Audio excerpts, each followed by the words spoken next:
सर्वांना नमस्कार. जय नाथ. आपण चैतन्य पीठाच्या युट्यूब वाहिनीवरून आत्मसंवादी प्रबोधन मालिका गेल्या 4 वर्षापेक्षा अधिक काळापासून प्रसारित करीत आहोत. या प्रबोधन मालिकेमध्ये आपले सद्गुरू आदरणीय बाबा महाराज आपल्याला बहुमोल अशा वेगवेगळ्या विषयावर प्रबोधन करीत असतात. गेल्या 6 पुष्पापासून आदरणीय बाबा महाराज तत्वपुराण या विषयावर आपल्याला प्रबोधन करीत आहेत. आत्मसंवादाच्या मागील पुष्पात आदरणीय बाबा महाराजांनी अत्रिपुत्रो महातेजो या श्लोकाने प्रबोधनाला सुरुवात केली व म्हणाले की आपण भगवान दत्तात्रयाच्या या अभिनव अशा दत्तपुराण या संहिता ग्रंथाचे आपल्या परीने देश काल परिस्थितीनुरूप त्याचा भावार्थ बघत आहोत. महाराजांनी अशा प्रकारे वेदपाद स्तुती हा मंत्रात्मक पहिल्या अध्यायाची रचना केली. दुसऱ्या अध्यायाला प्रारंभ करताना पुन्हा मंगलाचरण हे पुराण पूर्ण होण्यासाठी केले आहे. आदरणीय बाबा महाराज म्हणाले की या पुराणात ऋग्वेदातल्या अनेक ऋतूंचा संदर्भ घेतला आहे. यात पहिल्या ऋचेची सुरुवात करताना ते म्हणतात की अयम देवाय ही ऋचा शाक्ल शाखेतल्या ऋग्वेदातील प्रतीक असे आहे, असे आदरणीय बाबा महाराज म्हणाले. या पहिल्या ऋचेत महाराजांनी देश काल वस्तू परिच्छेद रहित भगवान दत्तात्रयाचा जय जयकार केला आहे. पुढे दुसऱ्या अध्यायात एका कथेचा संदर्भ घेण्यात आला आहे. सर्व संस्कारांनी युक्त असलेला कोणी एक ब्राह्मण श्रेष्ठ होता. पुढच्या काही ऋचांमध्ये महाराजांनी त्या ब्राह्मण श्रेष्ठाचे वैशिष्ट्य सांगितले. अशा चतुस्साधनाने संपन्न असल्याने त्या ब्राह्मणाला दैवी संपत्ती प्राप्त झाली होती. असा तो यतिसंन्यासी प्रयत्न करूनही निरनिराळ्या शास्त्रातील मोक्ष परमात्मा संबंधी असलेल्या परस्पर विरोधामुळे उत्पन्न झालेल्या भ्रमाने समाधान मिळू शकला नाही. पुढच्या ऋचेत महाराज म्हणतात की त्यावेळी भगवान दत्तात्रय दिगंबर त्याच्यापुढे अचानक प्रकट होतात. पुढच्या ऋचेत महाराज म्हणतात की महात्मा दत्तात्रयाला या यतीने श्रद्धायुक्त भक्तीने नमस्कार केला. पुढे दत्तात्रयाने त्याला निर्धास्त करून विचारले की हे भिक्षू, तू का बरे खिन्न आणि उदासीन दिसतोय? हे योग्य नाही. तरी माझ्या समोर या उदासीनतेचे कारण सांग. तेव्हा तो यती नतमस्तक होऊन बोलला की संन्यास घेतलेला मला हा शास्त्र समुद्र भ्रम उत्पन्न करणारा झाला आहे. आदरणीय बाबा महाराजांनी हे सर्व अतिशय विस्तृतपणे सुंदररित्या समजावून सांगितले. पुढे ते म्हणाले की इथपासून महाराजांनी षट दर्शनाचे मूळ सांगायला सुरुवात केली. पुढच्या ऋचांमध्ये संन्यासी असे सुचवतो की न्यायशास्त्रकार गौतमाने जे प्रमाणांनी 16 पदार्थ सांगितले आहेत, पण त्यामध्ये आत्मज्ञानाविषयी अपूर्णता आहे असे माझे मत आहे. न्यायशास्त्रकार गौतम मोक्ष दुःखाभाव मानतात. त्यांचा मोक्ष सुखरूप नाही, कारण सुखामध्ये नित्यत्वाचा अभाव आहे असे त्यांचे मत आहे. आता हे कणाला विषयी सांगतात. वैशेषिक कणात यांनी असे विवेचन केले आहे की द्रव्य, गुण, कर्म, सामान्य, विशेष, समवाय आणि अभाव असे 7 पदार्थ आहेत. त्यांच्या ज्ञानाने मनुष्याला मुक्ती प्राप्त होते. द्रव्यादी 7 पदार्थ वैशेषिकाने मानले आहेत. त्यात अभाव हा पण एक पदार्थ आहे. त्या पदार्थाचे तात्विक ज्ञानच कल्याणकारी असे त्यांचे मत आहे. या जगात जे जे कार्यरूप आहे त्या सर्वाचे कारण त्याचा प्राग भाव आहे. ते कारण नित्य असून स्वतःच्या उपाधीने राहत असून प्रत्येक शरीरात भिन्न आहे. एकंदरीत सत आणि असत मध्ये अभाव हा पदार्थ योग्य वाटत नाही असे ते यातीला वाटते, असे आदरणीय बाबा महाराजांनी सुंदररित्या समजावून सांगितले. तसेच पुढे जैमिनीच्या मीमांसा शास्त्रात उलट सुलट बऱ्याच गोष्टी असल्याचे याती म्हणतो. तसेच संपूर्ण वेदक्रियेचे कर्माचे प्रतिपादन करण्यासाठी आहे. कुर्वन्नेवेह कर्माणे इत्यादी वेद वचने शास्त्राच्या दृष्टीने प्रत्यक्षात विरोधी दिसतात. तसेच शास्त्रात अद्वितीय आत्मसाक्षात्काराचे फल कुठेच सांगितलेले नाही. अशाच प्रकारे सांख्य काय म्हणतात, त्याचे काय प्रतिपादन आहे याविषयी पण आदरणीय बाबांनी काही पुढच्या विचाराचा आधार घेऊन स्पष्ट केले. पुढे महाराज म्हणतात की विरक्त वैराग्यशील माणसाला मुक्ती मुळातच असते. वासना या अनादी असून त्याची पकड विशेष असल्याने वेदांत श्रवणाने मुक्ती नाही, तर वैरागिकांना चित्त प्रसन्न झाल्याने मुक्ती होते. तर आत्मज्ञानाने अत्यंत दुःख निवृत्ती होते. पण दुःख निवृत्त नाहीच झाले तर दुःखाची पुनरावृत्ती होते. संपूर्ण दुःख संपले असे कधीच होत नाही. प्रत्येक दिवशी लागणारी भूक दररोज अन्न ग्रहण केल्यावरही उत्पन्न होते. केवळ दुःखाचा प्रतिकार केल्याने पुरुषार्थ तथा मोक्ष आत्यंतिक दुःख निवृत्ती होत नाही असे सांख्यशास्त्रकार कपिल मुनी म्हणतात. पण प्रत्यक्षात विरोध येत असल्याने मला हे पटत नाही असे तो यती म्हणतो.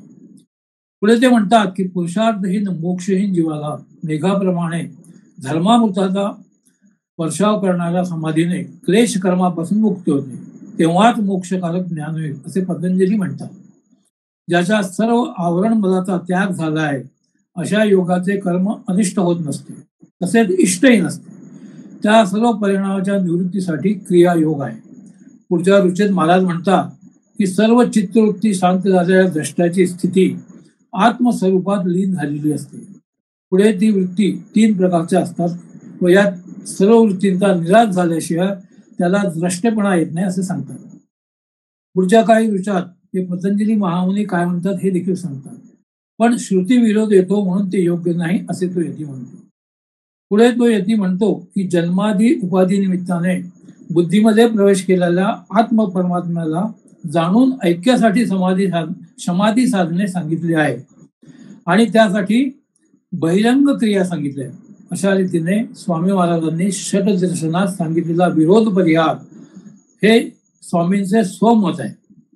तो असा कठीण विषय आदरणीय बाबा महाराजांनी अतिशय सुंदररित्या समजावून सांगितला व पुढे म्हणाले की स्वामी महाराजांचे षटदर्शनाबद्दल जे स्वमत आहे ते त्यांनी एका प्रकारे इथे प्रतिपादित केले आहे असे सांगून आदरणीय बाबा महाराजांनी आपल्या प्रबोधनाला स्वल्प विराम दिला. मी महाराजांना विनंती करतो की त्यांनी आजच्या प्रबोधनाला सुरुवात करावी. नमस्कार.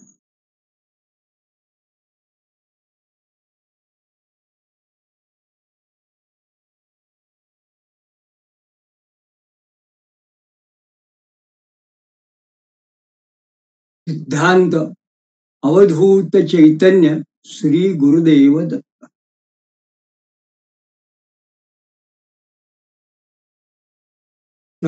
आपण आतापर्यंत ज्या पद्धतीने परमपूजनीय वासुदेवानंद सरस्वती स्वामी महाराज जे टेंबे स्वामी महाराज परिचित असणारं जे नाव आहे, त्यांनी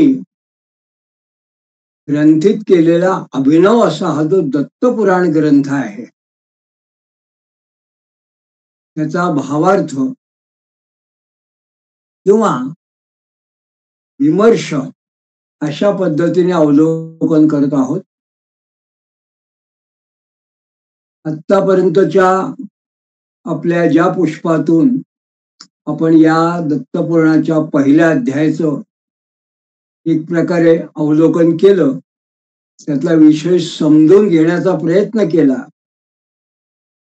आणि दुसऱ्या अध्यायातल्या काही श्लोकांवर जेव्हा आपण स्वामी महाराजांच्याच टीकेनुसार त्यांनी स्वबोधिनी अशी जी टीका केली त्या पद्धतीने जेव्हा हा विषय समजून घ्यायचा प्रयत्न केला तेव्हा श्रोत्यांना असं लक्षात येईल की जसं स्वामी महाराजांची भाषा ही अत्यंत प्रौढ अशी आहे, विषय वेदांतासारखा अत्यंत गहन आहे आणि स्वामी महाराजांची विचारसरणी ही आचार्यानुसारी असल्यामुळे त्यांनी दिलेले दृष्टांत, त्यांचे संदर्भ हे सुद्धा वेदांत पद्धतीने अत्यंत उच्च पातळीचे आणि अर्थातच क्लिष्ट सर्वसामान्य माणसाला वाटणारे असेच आहेत. पण एखादा क्लिष्ट विषय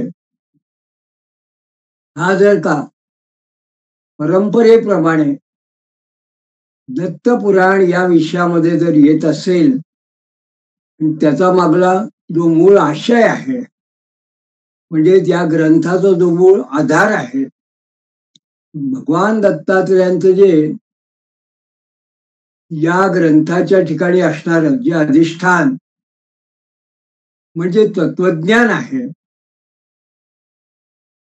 ते जर का अंशतः समजून घ्यायचं असेल, तर आपल्याला या क्लिष्ट अशा विषयाचं वेदांत विषयक निरूपणाचं सुद्धा श्रवण केलं पाहिजे. त्यातला आशय समजून घ्यायचा प्रयत्न केला पाहिजे. अशाच पद्धतीने आता आपण आत्तापर्यंतचा जो आपला विषय होता दुसऱ्या अध्यायातला, त्याच्या पुढील श्लोकांच्या विवरणाकडे आपण आता वळतो आहोत. जेव्हा ज्याला षड्दर्शन असं आपण म्हटलं आणि योग दर्शनाचं सुद्धा महत्व किंवा महात्म्य हे ब्रह्मात्मैक्य भाव जो शंकराचार्यांनी सांगितला आहे, त्याच्याच अनुषंगाने जे स्वामी महाराज सांगतात आणि तदा अनुषंगाने मोक्ष प्राप्ती ही फक्त योगाने सुद्धा साध्य होत नाही, असं महाराजांनी प्रतिपादन केल्यानंतर मग पूर्वमीमांसा म्हणजे यज्ञाधिक कर्मकांड याचा थोडक्यात विवरण करण्याकडे महाराज जेव्हा वळतात आणि मग कशा करता यज्ञाधिक कर्म करावं असं ते अंशतः स्वीकार करताना असं म्हणतात की योगापेक्षा समाधी साधनांच्या सिद्धीसाठी सर्वांपेक्षा यज्ञादी अशी जी काही वेदांच्या श्रुती आहेत यानुसार यज्ञादी क्रिया करायला सांगितलेल्या आहेत. या क्रिया यज्ञादी क्रिया केल्यामुळे काय होतं की अंगभूत असो एखाद्या क्रिया करणारा, कर्मकांड करणारा, ब्रह्मकर्म करणारा जो कोणी असेल त्याच्या ठिकाणी वैराग्य उत्पन्न होतं आणि त्यामुळे पुढे पुढे त्याला आत्मा आणि परमात्मा याचं ज्ञान आणि यांचं ऐक्यत्व, आत्म ब्रह्म यांचं ऐक्यत्व याचं ज्ञान होऊ शकतं, पण ते कसं क्रमाक्रमाने होतं असं स्वामी महाराज प्रतिपादन करतात. आणि मग हाच आशय धरून ते जेव्हा असं म्हणतात या दुसऱ्या अध्यायातल्या 42 आणि 43व्या श्लोकामध्ये पुनः कामक्रिया काम्यक्रिया कर्तु विफलम च्या अर्चिरादिना प्रदर्शार्थ कृदा वृत्त्या श्रवणादेह परात्मनोः विज्ञानात् पुरुषार्थत्वं पूर्वोत्तर अमलक्षयाः इतरस्याप्य संश्लेषो यावद्दारभमीक्षितुः. पुन्हा या ठिकाणी अर्चिरादिना हे जे शब्द आहे हे श्रुती म्हणजे वेदातले आहे. मग अर्चिरादी हे जी श्रुती आहे हे काही यज्ञ यागाधिक अर्चा करणे, अर्चन करणे अशा अर्थाने जेव्हा या श्रुतीने वर्णन केलं तर त्या श्रुतीने याच्या आधाराने काम्य कर्म करणाऱ्यांना त्यांच्या कर्माची विफलता आणि नश्वरता सुद्धा सांगण्यात आलेली आहे. म्हणून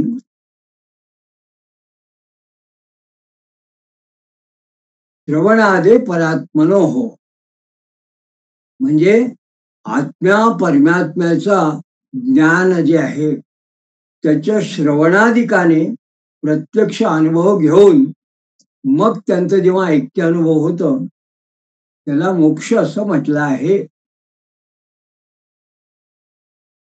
यामुळे काय होतं की फक्त यज्ञ कर्मकांड न करता वेदांताचं श्रवण सुद्धा तितकंच महत्वाचं आहे हे महाराजांना सूचित करायचं आहे. आणि यामुळे काय होतं तर पूर्वोत्तर पापाचा नाश होतो आणि ऐक्यज्ञान झालेल्याला, ज्ञानी पुरुषाला कुठल्याही पद्धतीचा पाप पुण्याचा स्पर्श होत नाही. इतरस्या आप्य संश्लेषो. तर याचा आणखीन जर का विस्तार करायचा म्हटला तर महाराजांना काय सांगायचं आहे, ते असं म्हणतात की मनात काही इच्छा धरून केलेलं कर्माचं जे फल असतं, जे इच्छित काहीतरी प्राप्ती व्हावी म्हणून जे कर्मकांड केलेलं असतं, त्या कर्माचं फल हे काही टिकत नसतं. तर ते कसं असतं, ते तात्पुरतं असतं. म्हणून अर्चिरादीना वगैरे ही जी श्रुती आहे, त्या श्रुतीने जणू काही या कर्माच्या फलाची नश्वरता सांगितली आहे. आणि मग या श्रुतीने पुढल्या भागात काय म्हटलं, तर आत्मा परमात्म्याचं ऐक्यदान, ब्रह्मात्मैक्य भाव हाच मोक्ष आहे. याचं कारण काय, तर ज्याला हे मोक्ष प्राप्ती झाली, हे ब्रह्मात्मैक्य भावाचं ज्ञान प्राप्त झालं, त्याला पुनर्जन्म नसल्याने त्याला उत्तर कर्मफलही नसतं. म्हणजे तो कर्ममुक्त किंवा कर्मफलमुक्त होतो. त्याला एका वेगळ्या अर्थाने मुक्त असं म्हटलं आहे. त्याच्या दृष्टीने कुठल्याही कर्माचं, मग ते चांगलं असो वाईट असो, ते फल चांगलं असो वाईट असो, ते त्याच्या दृष्टीने जो मुक्त असेल त्याला ते शिल्लकच राहत नाही. म्हणून एक प्रकारे या ठिकाणी असं म्हणतात की इतरस्याप्य संश्लेषो, म्हणजे त्याला पापाचं किंवा पुण्याचं सुद्धा त्याला फलस्पर्श करत नाही. पुढे महाराज म्हणतात, शब्दादना वृत्ती रीती ब्राह्मणेनो पसंवरतम प्रमाणयुक्त तसस्ते ते स्वपक्षो दृढीकृत. म्हणजे असा जो कोणी मुक्त झालेला असा आहे, त्याला पुनर्जन्म नाही असं व्यासांनीच सांगितलेलं आहे.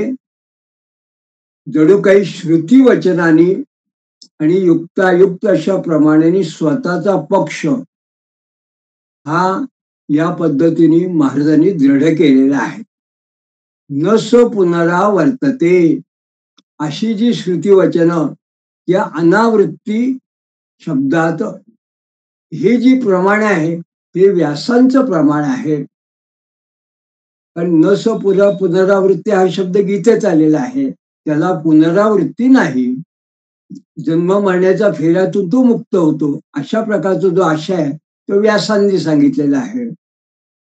म्हणून अशा पद्धतीने जे सैद्धांतिक आहे, म्हणजे महाराज यांनी आपलं जे आत्मपरमात्म्या ऐक्य ज्ञान हाच मोक्ष, हा या ठिकाणी जणू काही एक पद्धतीने आपला पक्ष हा दृढ केला आहे, असं या लोकात महाराजांचं म्हणण्याचं आहे.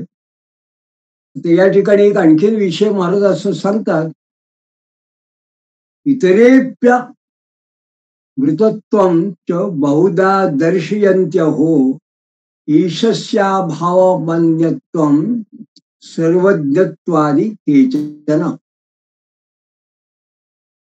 इतर काही जे असे वेदांती आहेत जे शून्यवादी आहेत, या षट दर्शनापेक्षा आणखीन काही वेगळे आहेत, ते शून्यवादी असं स्वतःला म्हणतात. ते सुद्धा वेगवेगळ्या पद्धतीने मोक्षाचं निरूपण करतात. पण यांचं विशेष काय आहे, ते हे ईश्वराला मानत नाही. अनिश्वरवादी ज्यांना आपण म्हणतो, असे जे ईश्वराला न मानणारे असे जे शून्यवादी आहे, ते असं म्हणतात की आपण जे कर्म करतो त्या कर्मानुसारी फल जे आहे, त्याचे जे दातृत्व आहे, ते दातृत्वच म्हणजे सर्वज्ञ असं ते लोक म्हणतात. आणि केचित प्रधान प्राधान्यम केचित दिशस्य चोभयो अग्रे नून तन दसत केचित केचिदारंभ वादिना. म्हणजे या ठिकाणी त्यांनी असं म्हटलं की जणू काही समारोप सर्वकष असा विचारांचं जर संक्षिप्त आपण अवलोकन केलं तर सांख्यवादी जे लोक आहेत हे प्रकृतीला प्राधान्य देतात. केचित प्रधान प्राधान्यम म्हणजे प्रकृतीला, प्रधान म्हणजे प्रकृतीला प्राधान्य देतात. तर पातंजल जे आहे ते ईश प्राधान्य मानतात. केचित ईशस्य चोभयो, काही प्रकृती पुरुष या दोघांनाही प्राधान्य देतात. आणि काही नैयायिक न्यायशास्त्र किंवा परमाणु कारणवादी आहेत. अग्रे अणु दशतकेचे चितके, तर काही स्वत आणि काही असत कारण मानतात. चिदारंभव आदिना. आणि या ठिकाणी एक वेगळ्या विषयी सांगायचं कारण महाराज असं म्हणतात की आरंभवादी ईशाचे कर्तृत्व हेच कारण सांगतात. त्यांना असं म्हटलंय आरंभवाद. वेदांतामध्ये षड्दर्शनात जसे ईश्वराचं अस्तित्वाविषयी सांगतात, मोक्षाची कल्पना आहे, तसा हा जो एक विशिष्ट वाद आहे त्याला या ठिकाणी विषय सुरुवात केली आहे. त्यांनी असं म्हटलं की काही जण जे आहेत ते आरंभवादाला मानतात. परिणाम पराः केचित द्विवर्तो मतयो परे एवं विप्रतिपत्तो मे दोर्मनस्य मद्भूत प्रभो. म्हणजे आधी सांगितल्याप्रमाणे काही लोक आरंभवादी म्हणतात,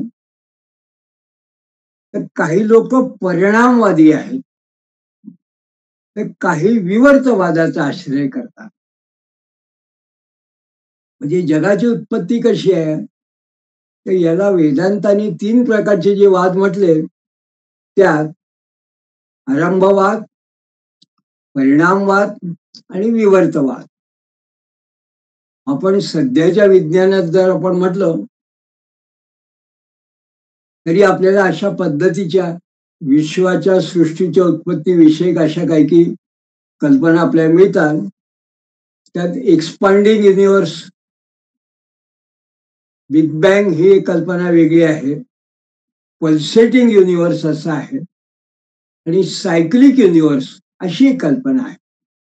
तर यांची जर परंपरागत प्राचीन वेदांताच्या पद्धतीने या प्रकृतीच्या निर्मितीविषयी जर संकल्पना आपण बघितली, अर्थात हे शब्द वेदांता पद्धतीचे आहेत, तर या विश्वोत्पत्तीच्या ज्या कल्पना आहेत यांना वेदांतात आरंभवाद, परिणामवाद किंवा विवर्तवाद असं म्हटलेलं आहे.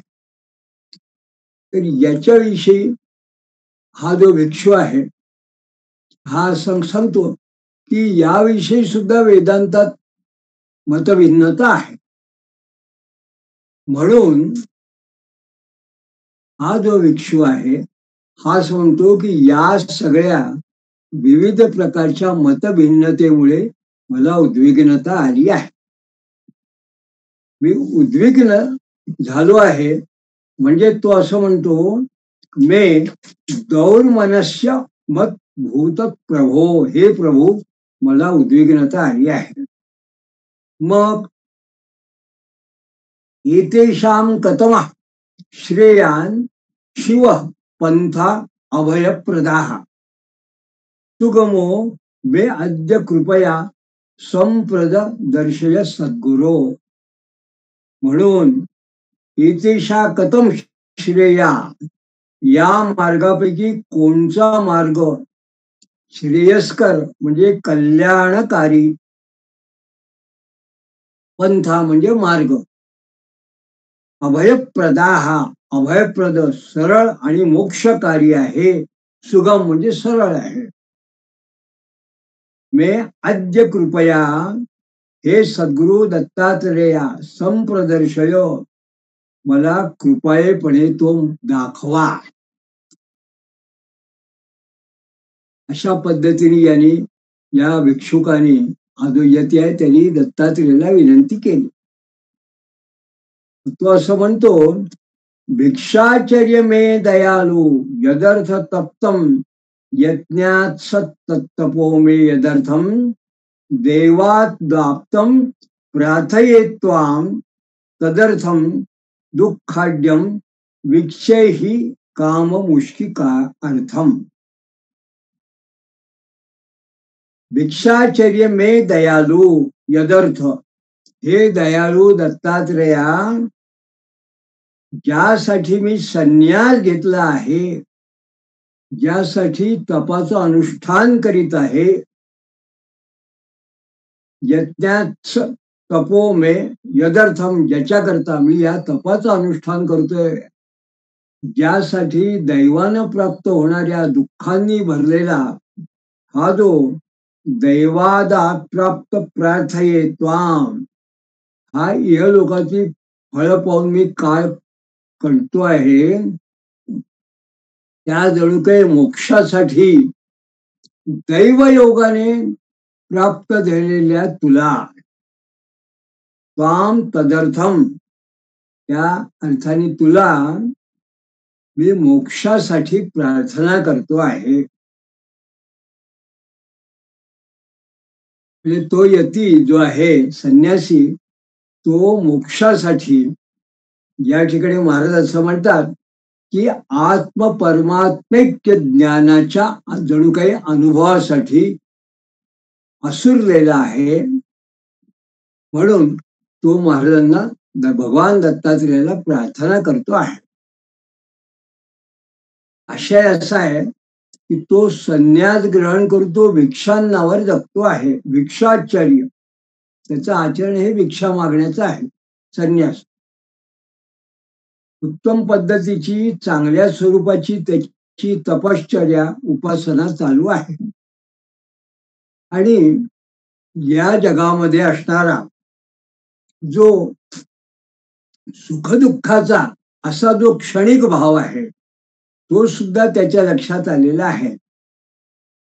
अशा वेळी दैवयोगाने भगवान दत्तात्रेय जेव्हा त्याच्या समोर उपस्थित झाले, तेव्हा तो यती या सर्व गोष्टीतून मुक्त होण्यासाठी आणि अनुभवजन्य ज्ञान प्राप्त होण्यासाठी भगवान दत्तात्रेयाची प्रार्थना करतो आहे. तो असं म्हणतो, म्हणजे महाराज असं त्या निमित्ताने सांगतात, इंद्रियोत्थम सुखम तुच्छ मागमापा ये धर्मकम को वशम क्षणिकम विद्वानिच्छेदिहम परत्रच. म्हणजे उत्पत्ती आणि विनाश हे गुणधर्म असलेले जे इंद्रिय सुख आहे, जे इंद्रियोत्सम, इंद्रियामुळे प्राप्त होणारे इंद्रियोत्थम सुखम तुच्छ, हे जे सुख आहे तुच्छ आहे, हे ज्याला माहिती आहे असं जाणणारा कोणता विद्वान या जगात क्षणिक अशा इंद्रिय सुखाची आणि उपभोगाची इच्छा करेल. म्हणजे त्या जे संन्यासाची मागणी आहे ती अत्यंत उत्तम आणि योग्य आहे. हा संन्यासी काय सामान्य इंद्रियजन्य अशा सुखाची मागणी करत नाही, असं भावार्थाने या शेवटल्या श्लोकात महाराजांनी सांगितलं. आणि या ठिकाणी दुसऱ्या अध्यायाची समाप्ती झाली. या पहिल्या अष्टकातला हा दुसरा अध्याय, हा जेव्हा समाप्ती महाराजांनी केली, तेव्हा यानंतरचा जो संवाद आहे तो आता आपण पुढे बघणार आहोत. या ठिकाणी महाराज असं म्हणतात, ओम एताया सद्गिगरा श्रुत्वा श्री दत्तो भगवान प्रभू दयालु दयनीयम तमभिनंद्याः सादरम. म्हणजे अशी ही प्रश्नरूप उत्तम वचने ऐकून अत्यंत दयाळू असणारे भगवान दत्तात्रय त्या कृपा करण्याला योग्य अशा तो जो संन्यासी आहे त्याच्याशी अत्यंत आदराने बोलते झाले आणि त्याला असं म्हणाले, सम्यक व्यवस्थिता सम्यक सम्यक व्यवसिता बुद्धिस्तत्व जिज्ञासया तव समीचीना कृतोयम ते प्रश्नोतो व हित शृणु. म्हणजे तत्व जाणण्याच्या इच्छेने तुझी बुद्धिस्तत्व जिज्ञासया तव तुझी बुद्धी चांगल्या प्रकारे सुस्थिर झाली आहे. सम्यक व्यवस्थिता व्यवस्थित उत्तम सुस्थिर झालेले आहे. समीचीनम कृतोयम ते प्रश्नो तुझा प्रश्न हा खरोखरच योग्य आहे. म्हणून आता मी जे बोलतो ते तो एकाग्रतेने ऐक. तो वहित शृणु. मग भगवान दत्तात्रय काय म्हणतात, म्हणजे त्या संन्यासाला काय सांगतात, यावन्न जायते साक्षात ईश्वरात सम अनुग्रह सछात्रम सच्छास्त्रम सद्गुरुश्चापि तावल्लभ कुतो नृणाम. जोपर्यंत ईश्वराची यथायोग्य कृपा झाली नाही, यावन न जायते, म्हणजे यावन न जायते साक्षात ईश्वरात सम अनुग्रह. ईश्वरांची जोपर्यंत यथायोग्य कृपा झाली नाही तोपर्यंत काय,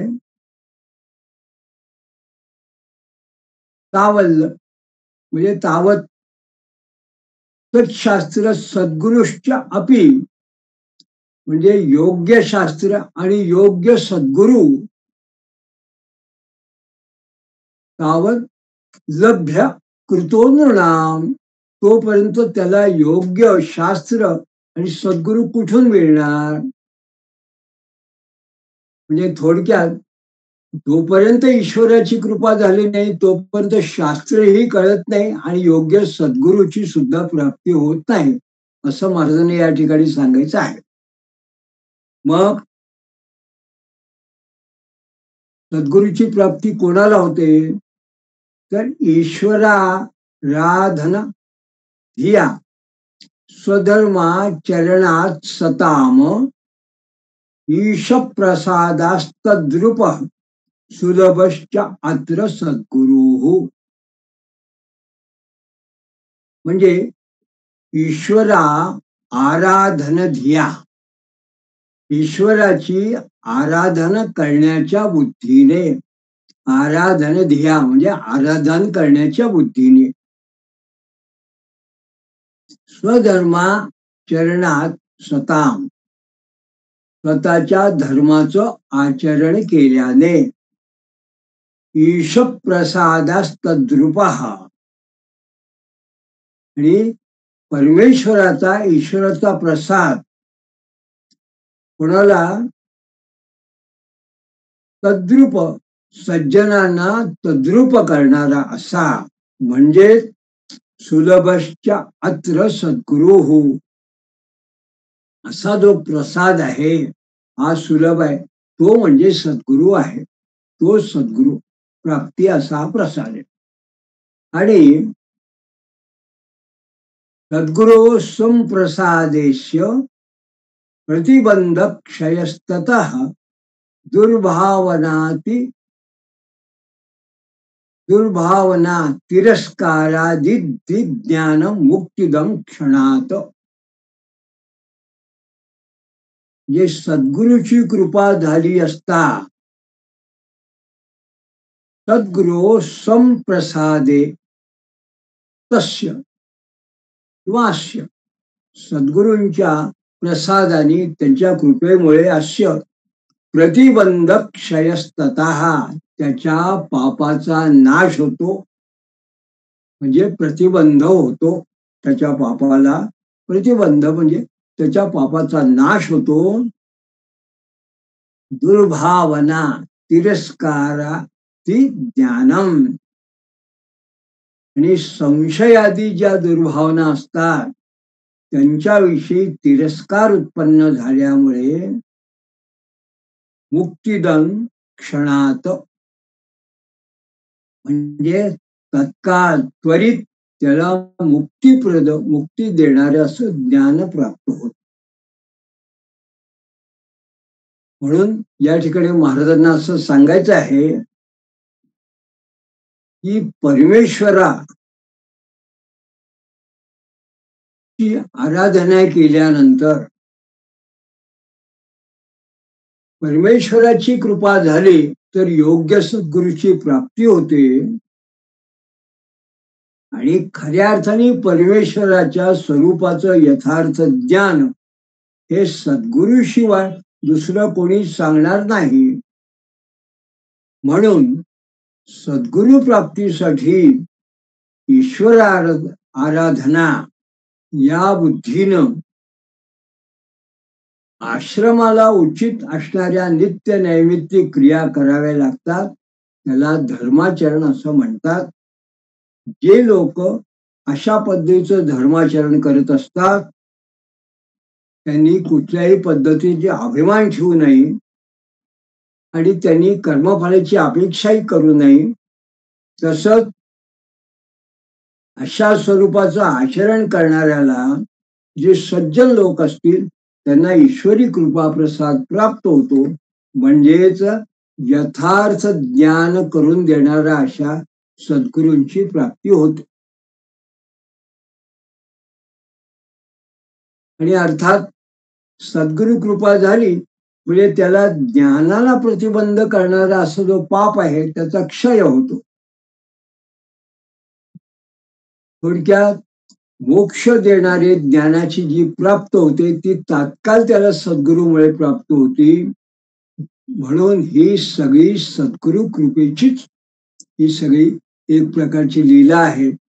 ही सद्गुरूंची कृपा याच्यामुळेच मोक्ष प्राप्ती होते असं या ठिकाणी महाराजांना सांगायचं आहे. म्हणून भगवान दत्तात्रेय असं त्याला म्हणतात. या संन्यासाला तस्मात् त्वमिह धन्योसी जतस्ते बुद्धिरिह दृशी अतोप्यन पगामीह संप्राप्तोस्मी यदृच्छया. त्यामुळे हे संन्यासा तू धन्य आहे कारण तुझी बुद्धी या स्वरूपाची आहे. यतस्ते बुद्धी दृशीही म्हणून कोणताही अपाय नसलेला मी यदृच्छेने इथे आलो आहे. संप्राप्तोस्मी यदृच्छया असा मी तुझ्यासमोर उपस्थित झालो आहे. पुढे महाराज म्हणतात स्वात्मविज्ञानेन मुक्तीर्न पदार्थ विवेकता ब्रह्मविद परमाप्नोती पदम तन्नैव कर्मठा. जे या ठिकाणी भगवान दत्तात्रेयांनी पुन्हा असं म्हटलं की स्वात्मज्ञानानेच मोक्ष प्राप्त होतो. स्वात्मविज्ञानेन मुक्ती न पदार्थ विवेकता. केवळ पदार्थ ज्ञानाने होत नाही. ब्रह्मविद परमाप्नोती ब्रह्मवेत्ताच मोक्ष मिळवतो.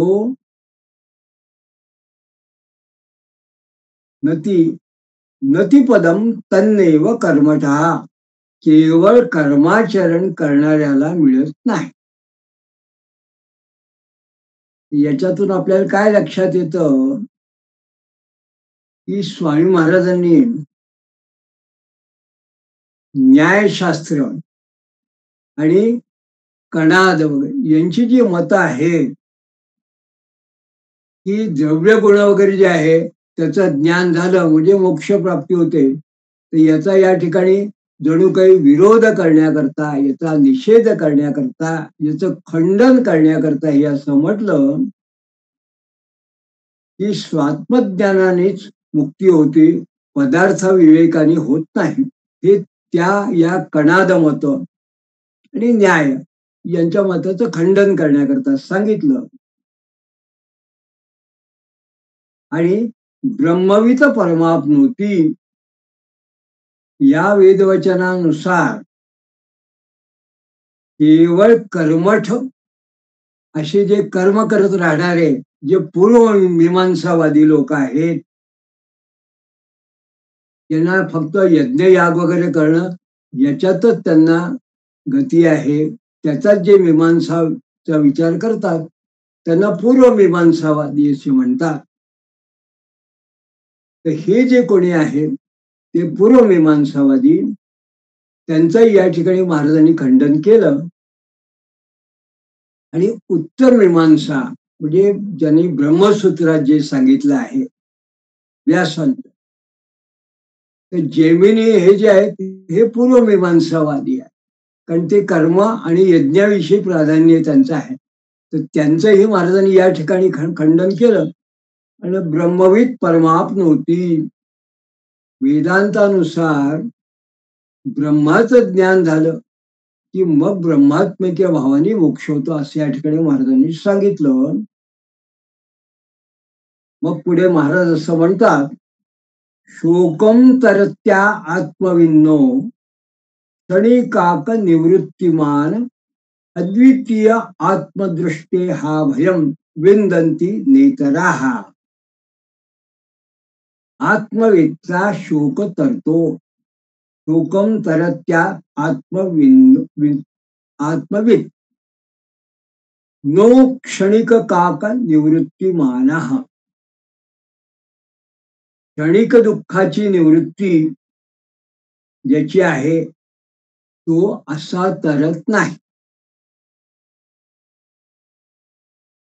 अद्वितीय आत्मदृष्टे हा अभयम विंदती, म्हणजे ज्याला आत्मज्ञान झालेलं आहे त्यालाच या ठिकाणी जणू काही अभय, ईश्वराकडून अभय म्हणजे जन्म मरणा फेऱ्यातून मुक्ती ही त्याला प्राप्त होते. नेतराहा, इतरांना नव्हे, असं महाराज सांगतात. आणि मग या ठिकाणी महाराजांना हे का सांगतात ते, तर प्रत्येकाच्या ठिकाणी जो आत्मभेद आहे असा जो भेद पाहतात ते कोण आहे, ते सांख्य आहे. ते या सांख्य मताचं जणू काही खंडन आणि निराकरण भगवान दत्तात्रेयांनी या ठिकाणी केलंय. आणि आत्मविच्छोक तरती असा या ठिकाणी त्यांनी उल्लेख केला. आता प्रत्येक प्राण्यात एकच आत्मा आहे. हा आत्मा इतर सगळ्या प्राण्यामध्ये वेगवेगळ्या ठिकाणी आहे, वेगळा आहे असं या सांख्यानुसारी प्रत्यक्षात नाही. सर्व ठिकाणी एकच आत्म्या आहे. आणि हा जो एक आत्म्या आहे तो ज्याप्रमाणे पाण्यामध्ये चंद्राचं प्रतिबिंब पडलं असताना चंद्र एक असून वेगवेगळ्या ठिकाणी तो वेगवेगळ्या प्रकारांनी दिसतो, अशा पद्धतीच्या स्पष्टीकरणाने प्रत्येक शरीरात वेगळा आत्मा आहे असं सांगणाऱ्या सांख्यांना महाराजांनी या ठिकाणी खंडन केलं आहे. या ठिकाणी आत्मवेदचा यालाच मोक्ष प्राप्ती होते असं ते म्हणतात. आणि म्हणून महाराज असं म्हणतात, रसलाभात परानंदी भवती तरर्था नतु कर्तृत्वादी विहीनस्य विभोर नित्यैक रूपिणा. म्हणजे कर्तृत्वादी विहीन आत्म्याशी कर्तृत्वादी विहीनस्य अशा आत्म्याशी, ज्याला प्रत्यक्ष कर्तृत्व नाही, कर्म नाही, जो कर्म करत नाही, असा जो आत्मा आहे, अशा आत्म्याशी एकरूप होणारा जो आहे तो रसलाभात परानंदी, तो एकरूप होणारा तो आनंदी होतो. भवती, आनंदी भवती होतो.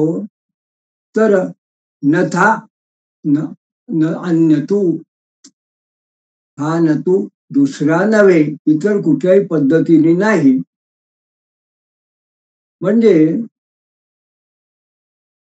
या ठिकाणी महाराजांनी एका आणखीन श्रुतीचा या ठिकाणी उल्लेख कसा केला, रसलाभात परानंदी. रस शब्द कुठला आहे, तर आपण काही वेळा ब्रह्मरस असा शब्द म्हणतो. तुकाराम महाराजांनी एक ठिकाणी म्हटलं, चवी चवी घेऊ घास ब्रह्मरस आवडी. ब्रह्मानंद जसा आनंद आहे तसा ब्रह्मरस म्हटलं. पण श्रुतीने काय म्हटलंय, किंवा नारदी शिक्षा ग्रंथामध्ये या रस शब्दाची काय निष्पत्ती आहे, त्यांनी असं म्हटलं, रसो वैसा, म्हणजे स म्हणजे तो म्हणजे ईश्वर, हा काय, हा रसरूप आहे. आणि हा आत्मा सुद्धा त्या ईश्वराचंच अस्तित्व अंश असल्यामुळे हा सुद्धा रसरूप आहे. म्हणून ज्या ठिकाणी महाराजांनी शब्द वापरला रसलाभात परानंदी, ज्याला रसाचा, त्या ईश्वराचा लाभ झाला आहे, तो अत्यंत आनंदी, परानंदी म्हणजे अत्यंत आनंदी असा आहे. परानंदी भवती म्हणजे ज्याला अखंड एकरस असा जो लाभ झाला आहे, त्याला परमानंद प्राप्त होतो. आणि मग क्षणिक सुख जे आहे किंवा क्षणिक दुःख आहे, त्याच्या निवृत्तीने हा लाभ होत नाही, असं पुन्हा त्यांना सांगायचं आहे. आणि मग महाराज पुढल्या श्लोकामध्ये, आधीच्या अध्यायामध्ये जो आरंभवाद किंवा परिणामवाद याच्याविषयी जो उहापोह वेदांतांनी केलाय, त्याविषयी भगवान दत्तात्रेय काय सांगतात हे या ठिकाणी महाराजांनी वर्णन केलंय. ते सांगतात, जगदारंभकत्वं नो घटतेश्या क्रियस्य हि परिणामो अपि न सतो निरंशस्या विकारणा. म्हणजे अक्रिय, जो स्वतः क्रिया करत नाही, आणि अविकारी अशा आत्म्याला, ज्याला कुठल्याही प्रकारचे विकार नाही, अशा आत्म्याला जगदाद आरंभकत्वं नो घटते परिणानो अपि न सतो. म्हणजे त्या आत्म्याला जगाचा आरंभक मानणं किंवा निरअंश अविकारी असा जो आत्मा आहे, हा परिणाम आहे, हा विश्व हा त्याचा परिणाम आहे असं मानणं हेही बरोबर नाही. म्हणजे महाराजांनी या ठिकाणी आरंभवाद आणि परिणामवाद, या ईश्वरापासून विशिष्ट या जगाचा आरंभ झाला किंवा याच्यापासून त्याचा जणू काय हे परिणाम आहे, हे विश्व म्हणजे त्याचा इच्छेचा, अशा या ज्या काही वेगळ्या कल्पना या दोन्हीचं या ठिकाणी महाराज खंडन करतात. हे थोडं वेगळ्या पद्धतीने महाराजांनी स्वतःच्या भाष्यामध्ये जेव्हा सांगितलं, थोडा विस्तार केला, तेव्हा ते असं म्हणतात की जसं कुंभार जो आहे, हा एखादा घट म्हणजे जो माती आहे, मडका आहे, त्याचा आरंभ आहे. म्हणून कुंभार याला आरंभ कारण असं आपण म्हणावं एखाद्या घटाचं.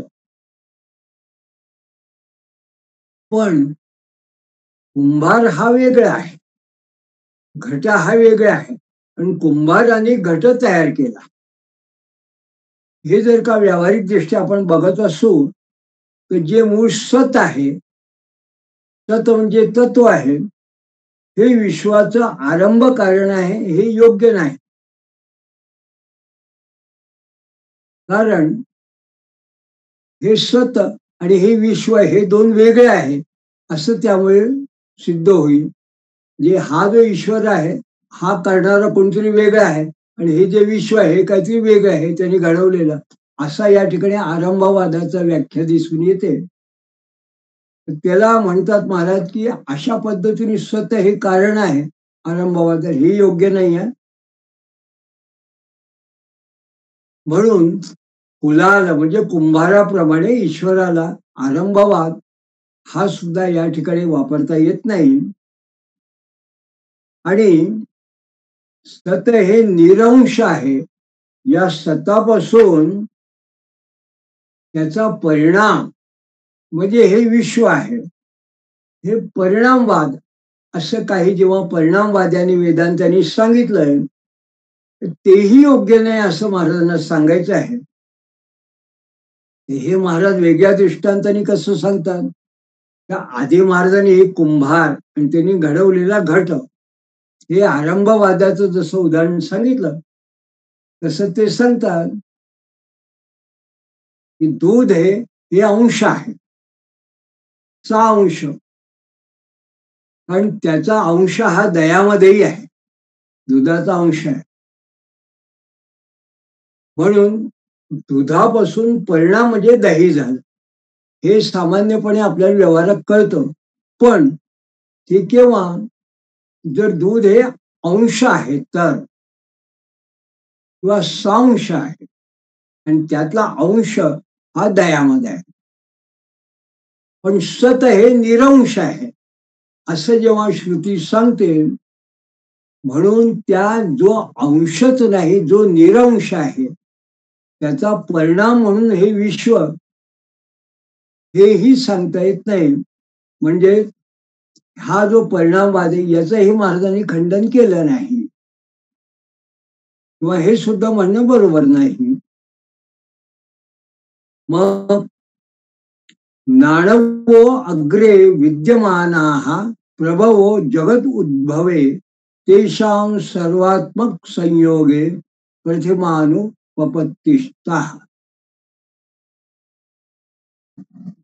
म्हणजे सृष्टीच्या पूर्वी नसलेले अणु हे जगाच्या उत्पत्तीला कसे समर्थ होतील? म्हणजे काही अणु हे सृष्टी निर्माण होण्याच्या पूर्वी होते, तर त्यांच्यामुळे ही सृष्टी उत्पन्न झाली असं जेव्हा काही लोक म्हणतात वेदांतवादी, अणुवादी, म्हणून महाराजांनी त्यांचं खंडन केलं की सृष्टीच्या पूर्वी जर अणु असतील तर त्यांच्यामुळे जगाची उत्पत्ती झाली, त्या अणूंमुळे कशी झाली असं कसं म्हणता येईल? म्हणून हे जे सृष्टीत असलेल्या अणूंचा आत्म्याशी संयोग झाला असता मग याचा या सृष्टीचा विस्तार झाला असंही म्हणता येणार नाही. तेषां सर्वात्म संयोगे प्रतिमा आपनुपत्तिताः. म्हणजे एका वेगळ्या अर्थाने सृष्टीच्या पूर्वी जे नव्हतंच ते सृष्टीच्या उपपत्तीचं कारण कसं होऊ शकेल? का तर अणु हे असत आहे, असतामुळे सत आणि सृष्टी कशी उत्पन्न होईल? कारण या ठिकाणी अणु या शब्दाचं खंडन केलं आहे. अणु हे सतापासून निर्माण झालेले आहे, हे नाशिवंत आहे, म्हणून अणु हे असत आहे.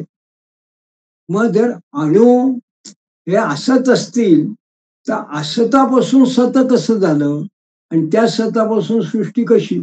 असं ज्या अणुवाद्यांचं म्हणणं आहे की अणुपासून सृष्टी निर्माण झाली, या ठिकाणी महाराजांनी यांचं खंडन केलं अणुवाद्यांचं. आणि या ठिकाणी महाराजांनी त्यांच्या भाष्यामध्ये नासदासित हा जो ऋग्वेदातला एक सूक्त आहे त्याचा या ठिकाणी त्यांनी उल्लेख केला. आणि ते उल्लेख करताना ते असं म्हणतात, जे मुळातच नाही त्या नाही पासून असलेल्या अशा जगाचे उत्पत्ती कारण होईलच कसं? नाही पासून या आहे अशा जगाची उत्पत्ती कशी होणार? म्हणून नाप्य सत सत कर्तू तस्याग्रे प्रामाण्याच्या प्रामाण्याभ्य संभवात जडम प्रधानम अप्येकम न क्षमम जगदुद्भवे. म्हणजे ना अप्यसत कर्तू हो असं देखील कारण होऊ शकत नाही या जगाच्या उत्पत्तीला. म्हणून ते असंभवनीय आहे.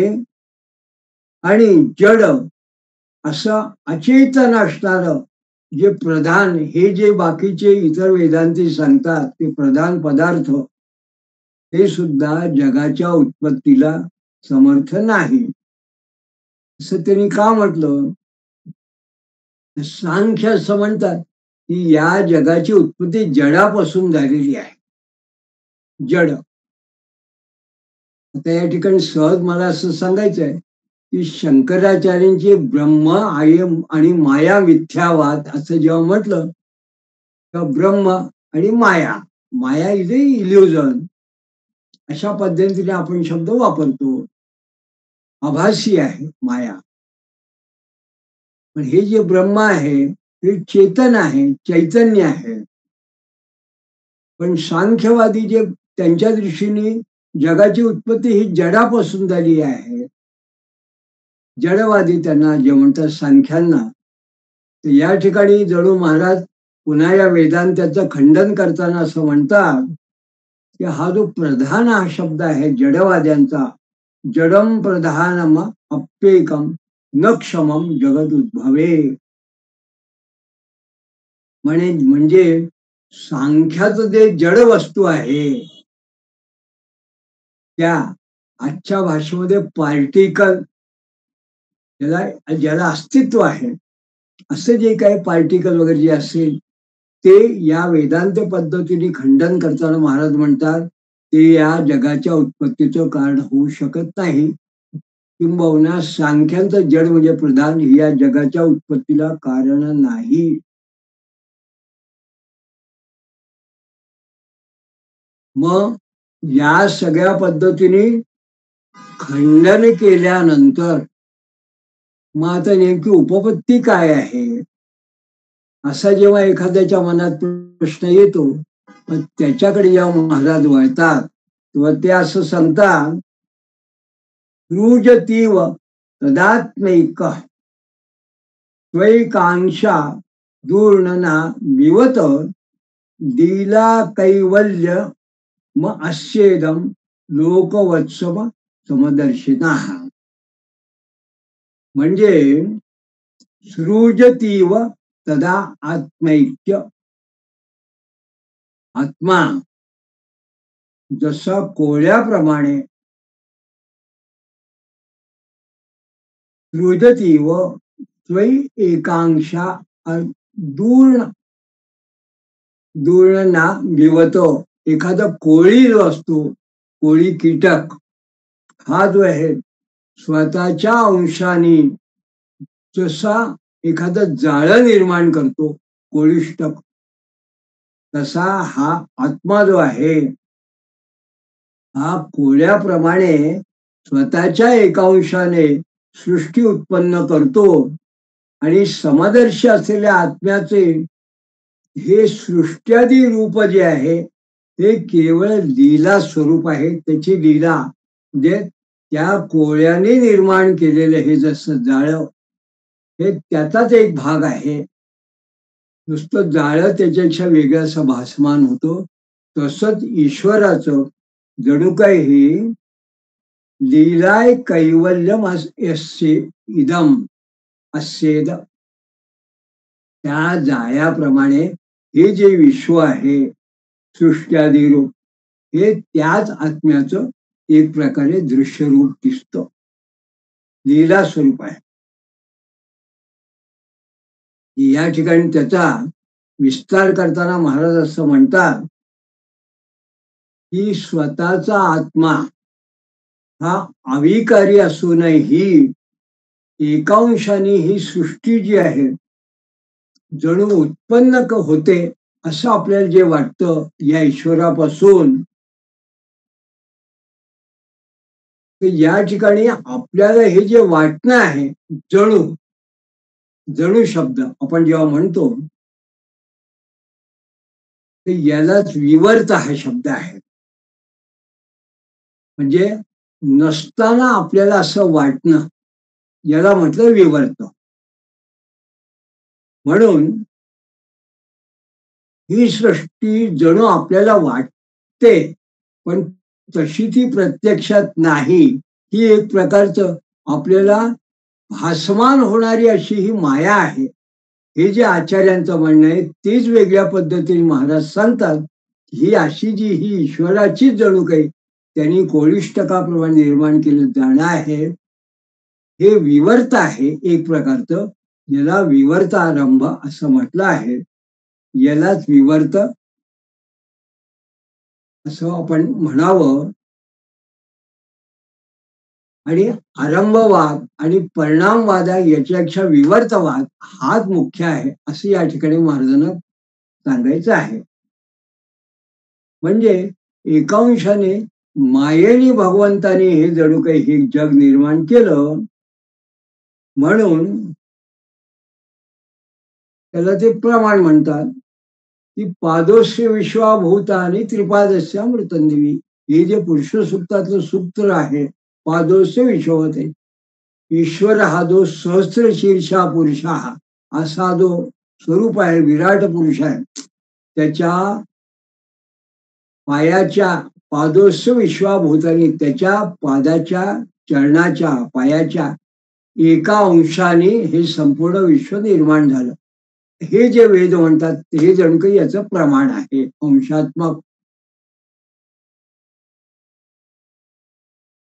आणि हे याकरता त्यांनी दृष्टांत कोळ्याचा दिला की कोळी स्वतःच्याच इच्छेने हे कोळिष्टक ज्याला म्हणतात ते जाळं निर्माण करतो. जेव्हा त्याला वाटतं ते त्याच्यातच ते विलीन होतं कोळ्यात. इतरांना दिसतं ते मायारूपी असं ते जाळं दिसतं, पण तो कोळी त्याच्यातला तो जणू अंशात्मक भाग आहे. असा एक वेगळ्या पद्धतीने या सृष्टीची निर्मिती आहे. म्हणून या ठिकाणी स्वतःहून उपादान आणि निमित्त कारण वेगळे आहे हे दाखवण्याकरता, भिन्न आहे दाखवण्याकरता सृष्टीचा आत्मा आणि निमित्त असं त्यांनी कारण म्हटलं. ते पुढे विस्तार करताना असं म्हणतात की घटाचं उत्पादन कारण जे आहे ती माती आहे. ते मातीमुळे खरा घट तयार होतो. तर कुंभार जो आहे हा निमित्त कारण आहे. त्याप्रमाणे ही जी सृष्टी निर्माण झालेली आहे याचं कारण आत्मा हा आहे.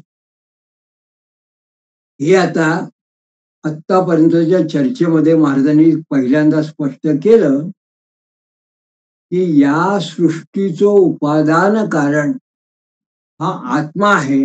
जसं घटाचं म्हणजे मृत्तिकेचं जे माठ आहे त्याचं कारण माती आहे आणि कुंभार हा निमित्त कारण आहे. तर त्या ठिकाणी एक देश असलेली जी माया आहे ही माया म्हणजे निमित्त कारण आहे.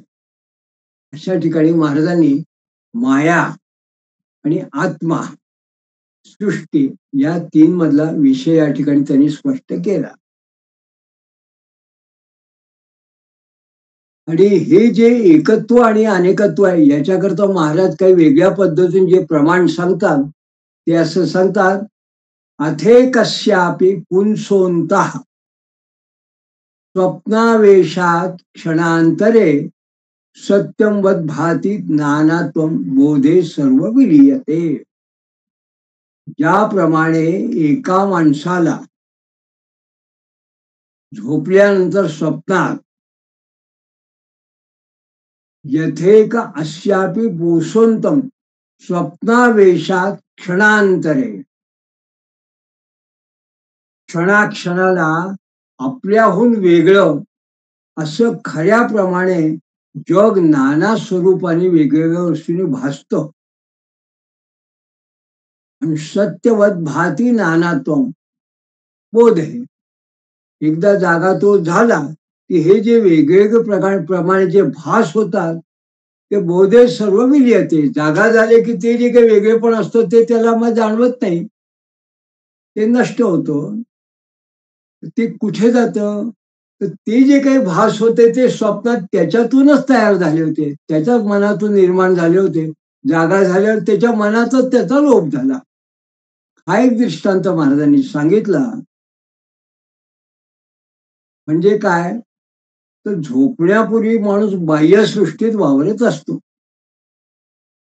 म्हणून त्याला जेव्हा झोपतो आणि त्याला झोपेत जेव्हा स्वप्न पडतं, तेव्हा त्याला या बाह्यसृष्टीमध्ये दिसणारं जी काही रात्र, काळ, नदी, पर्वत वगैरे जी त्याला साधारणपणे कल्पना असतात, त्या सगळ्या गोष्टी तो स्वप्नात स्वप्नात असताना त्या खऱ्या नसतात, पण त्या खऱ्या पद्धतीने त्याला स्वप्नात भासतात. मग जेव्हा तो जागा होतो तेव्हा त्या गोष्टी पुन्हा विलीन होतात, कारण मग त्या त्याच्या समोर नसतात. म्हणून जीवगत निद्रा आणि त्यातील स्वप्न अशा पद्धतीने महाराजांनी या सृष्टीचा दृष्टांत दिला. आणि जीवामध्ये निद्रा शक्ती ही न समजणाऱ्या स्वप्नांची निर्माती आहे. तर ब्रह्मामध्ये माया जी आहे, ब्रह्मामध्ये माया ही सृष्टीची उत्पत्ती स्थिती प्रलयकारिणी आहे, असा महाराजांनी या ठिकाणी तुलना केली.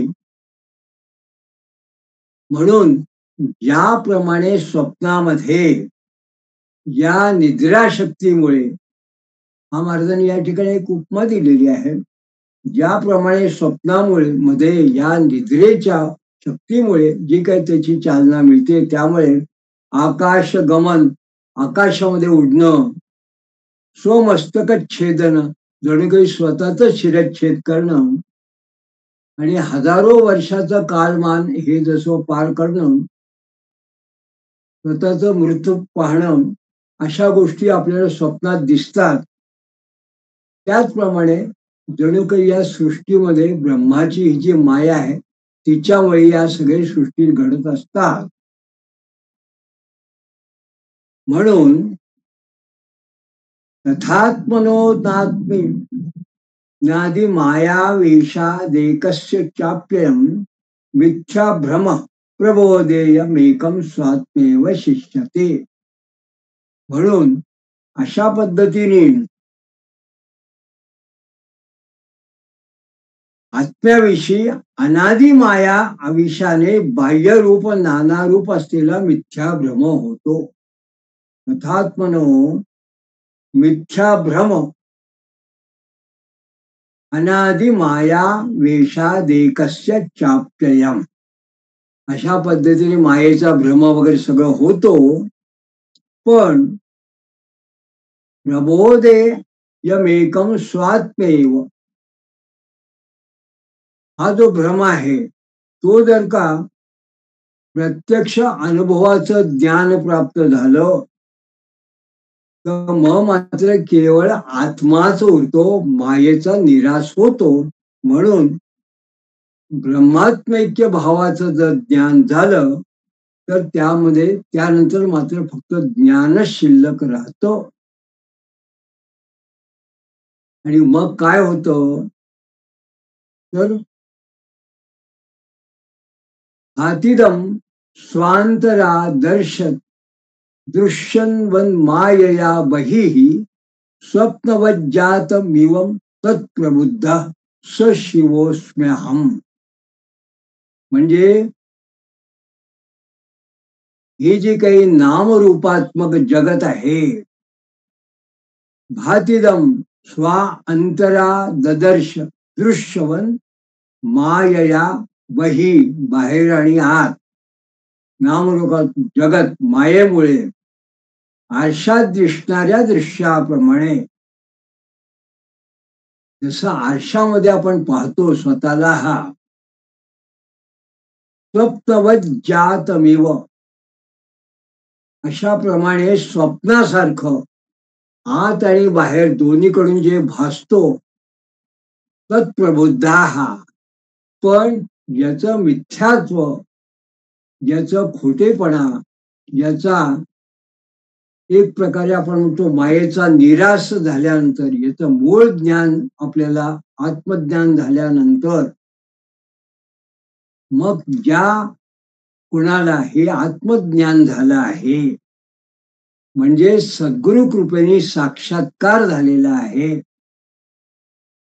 त्याला हा जो भ्रम आहे माया मिथ्या नाना रूप या जगत भासाचा तो नाहीसा होतो केवळ आत्मज्ञानच त्याच्या ठिकाणी राहतं आणि मग त्याला कसं वाटतं तत्प्रबुद्ध तो ज्ञानी स शिवोस्म्यहम तो स्वतःला शिव आहे असं म्हणतो तो स्वतःला शिवोहम असं म्हणू लागतो म्हणून या ठिकाणी जणू काही आरशाचा दृष्टांत दिलेला आहे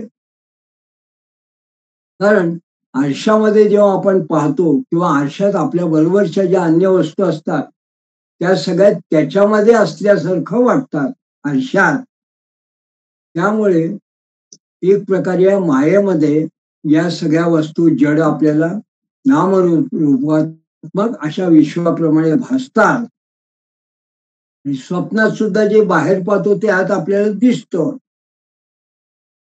पण जसं जागा झालेल्या माणसाला स्वप्नातलं सारं काही खोटं आहे हे जसं ज्ञान होतं तसंच आरशातून एकदा माणूस बाहेर झालाय की त्या आरशातलं सुद्धा जे काही असतं ते सुद्धा ते नुसतं तात्कालिक होतं हेही त्याच्या लक्षात येतं म्हणून सद्गुरु कृपेचं ज्याला ज्ञान झालेलं आहे सद्गुरूची कृपा ज्याला प्राप्त झाली आहे आणि त्याला ब्रह्म आणि आत्मा यातलं द्वैत ज्याच्यातलं संपल्यामुळे तो जणू ईश्वर रूप किंवा स्वरूप मी शिव मीच आत्मा आहे असं जेव्हा तो शिवोहम या अवस्थेमध्ये होतो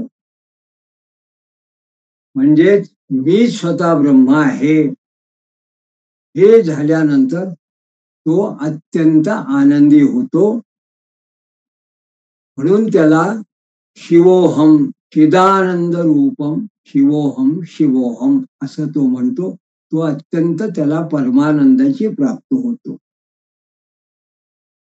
असं या ठिकाणी महाराजांनी सांगितलं आणि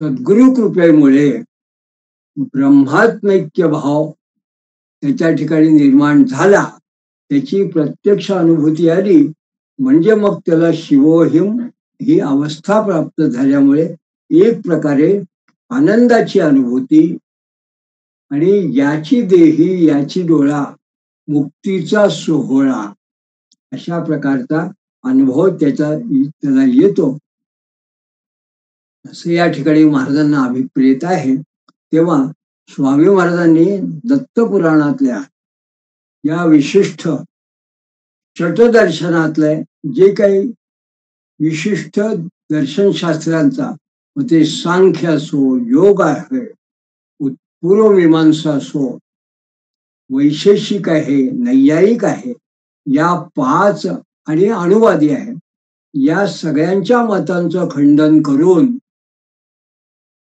आणि परिणामवाद आणि आरंभवाद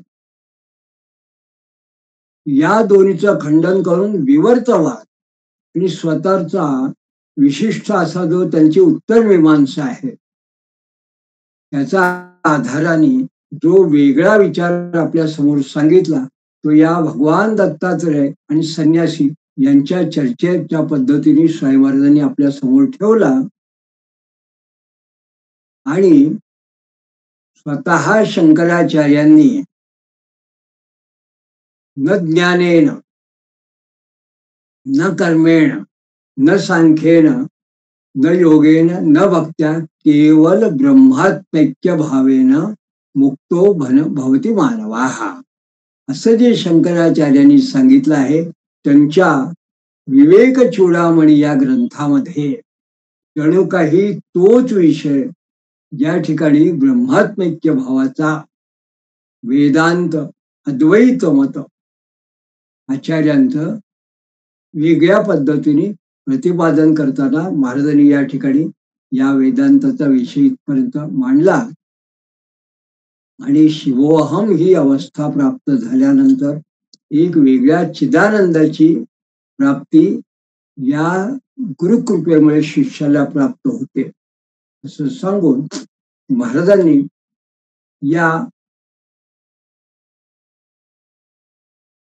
अध्यायाचा जो तिसरा अध्याय आहे या तिसऱ्या अध्यायाच्या 16व्या श्लोकामध्ये या विषयाला अल्पविराम दिला तेव्हा आपण आज आपल्या विषयाला इथेच अल्पविराम देऊन पुढल्या पुष्पात आता स्वामी महाराज भगवान दत्तात्रेयाच्या विषयानं या संन्यासाला काय उपदेश करतात ते आपण पुढे बघूया तोपर्यंत अवधूत चिंतन श्री गुरुदेव